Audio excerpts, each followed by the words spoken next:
दारुल उलूम देवबंद ने अगर कहा वो गलत है तो गलत है, गलत है, गलत है, उसको मानना पड़ेगा, उसको मानना पड़ेगा। और दारुल उलूम देवबंद हरगिज हरगिज दावत और तबलीग का मुखालिफ नहीं है। कैसे?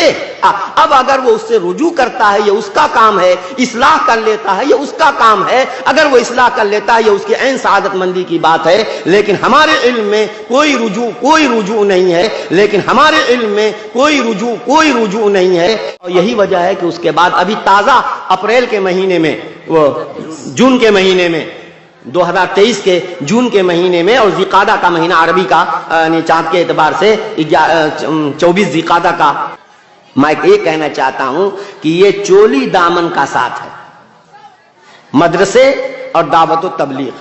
तो ये दावत व तबलीग का ये जो सिलसिला है बड़ा मुबारक सिलसिला है।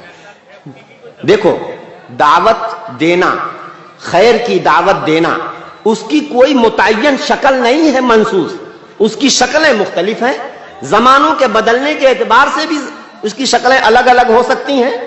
भाई पहले जमाने में ये शक्लें नहीं थी, बड़े बड़े इज्तिमाआत मुनक़िद करने, ऐसे बड़े बड़े इज्तिमाआत नहीं हुआ करते थे। ये तो हालात के बदलने के एतबार से ये उलमाए किराम और बुजुर्गों ने ये सोचा कि भाई ये भी एक शक्ल है, चुनांचे इस शक्ल से भी जो है लोगों को दावत व तबलीग की जाती है। मेरे दोस्तों, बहुत अच्छी चीज है दावत व तबलीग। दारुल उलूम के एक फर्जंदे अर्जमंद ने इस सिलसिले को बाकी रखा है, और हमेशा दावत व तबलीग के जिम्मेदारान दारुल उलूम देवबंद से मरबूत रहे हैं, और दारुल उलूम देवबंद हमेशा उनकी सरपरस्ती करता रहा है।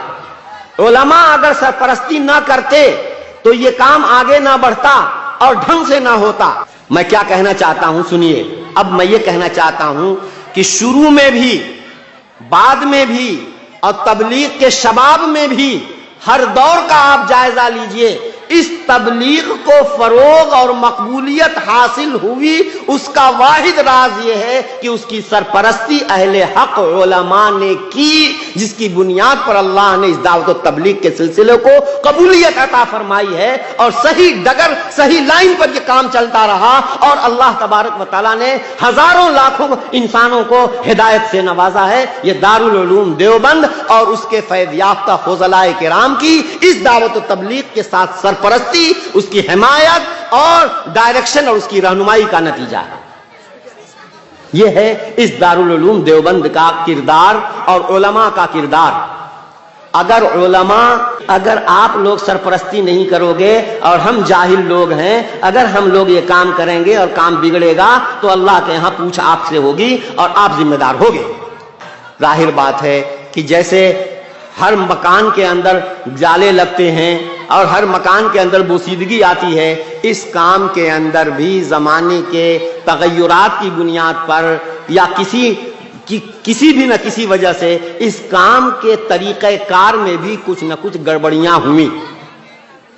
बाज़ जिम्मेदारान जो इस वक्त के जिम्मेदार कहे जाते हैं, उनकी कुछ ऐसी बेअतदालियां सामने आई।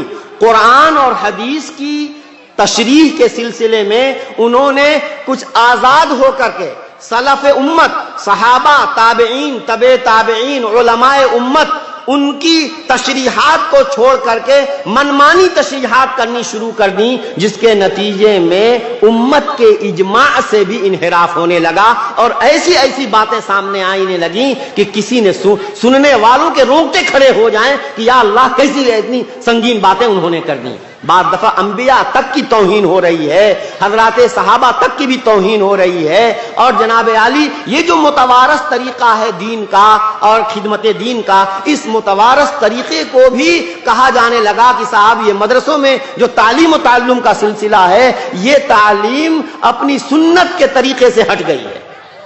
अजीब व गरीब अंदाज से बातें की जाने लगी हैं।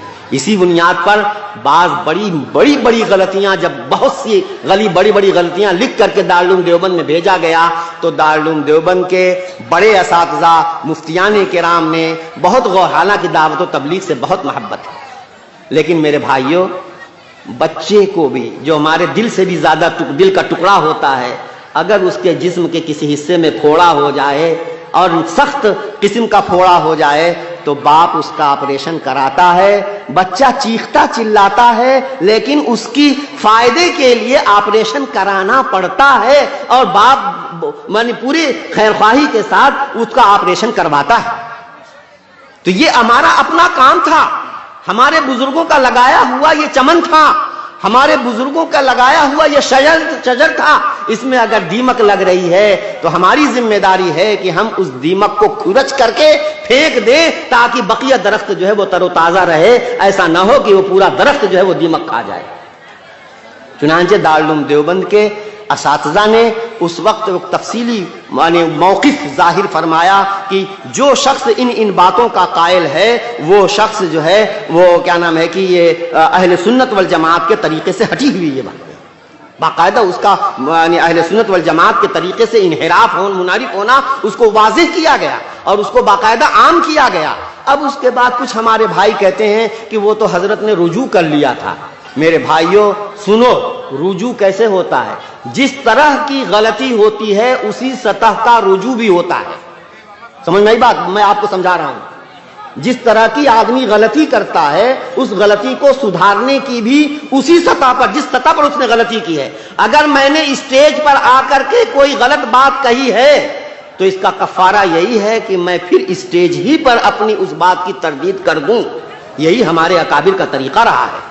میرے بھائیوں یہ دیکھیے، یہ دارالعلوم دیوبند اس کو اپنا کام سمجھتا ہے، اور دارالعلوم دیوبند کا کام تھا کہ بھائی ہم صحیح بات بتا دیں، اب کوئی مانے نہ مانے یہ اس کا کام ہے، زبردستی کسی سے منوایا نہیں جائے گا، حکم شرعی بیان کر دیا جائے گا، مخاطب کی غلطی واضح کر دی جائے گی، صحیح بات کیا ہے وہ بیان کر دیا جائے گا۔